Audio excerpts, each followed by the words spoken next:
Welcome back to my channel, and if you find value in what I do, please subscribe to my channel and let's continue to make memories together. I told every one of us that it's Trump 2.0 and Trump is going to serve everybody jollof rice, didn't I? Already, it has started.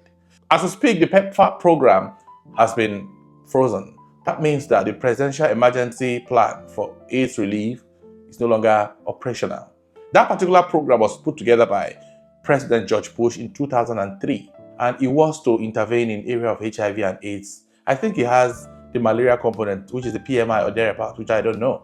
But that project saved about 26 million people who are currently on antiretroviral. I want to explain how this project has helped Nigeria, Africa, and the rest of the world. 2 million people live with HIV/AIDS in Nigeria.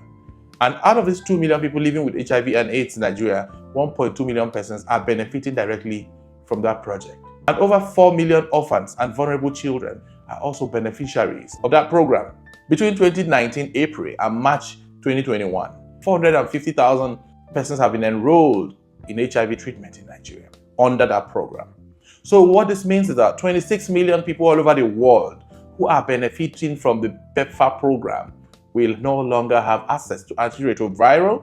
7 million vulnerable children and orphans who are also benefiting from the PEPFAR program will also no longer have access to antiretroviral and other services that have been helpful to children and vulnerable people. This is what Trump 2.0 is about.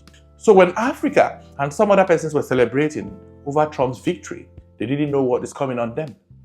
As we speak, what will be the fate of those living with HIV and AIDS? Are we going to be having that pandemic when people kept dying of HIV and AIDS back in the days? I don't know if the Chinese will bring or offer alternative, but is the Chinese alternative going to be a pathway for Africa? Or will African leaders invest in public health concerns now? It's been a big battle that African countries don't invest in public health. African countries, particularly Nigeria, don't invest in health, education, and very essential services where you expect government to invest her resources in. In all the statistics I read out, Nigeria is one of the greatest beneficiaries in Africa. We take the largest chunk of all the PEPFAR programs that come to Africa. What is Bola Ahmed Tinubu going to be doing differently? Are we going to be going through the Chinese route, which comes with a hefty price? Are the religious institutions going to be funding our health institutions as well? Are we going to be having faith-based organizations increase their fundings as well?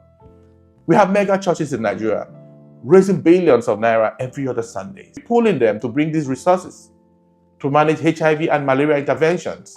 Because when you see the commodities, particularly in sectors where you have treatment of malaria at a cheap price, it's because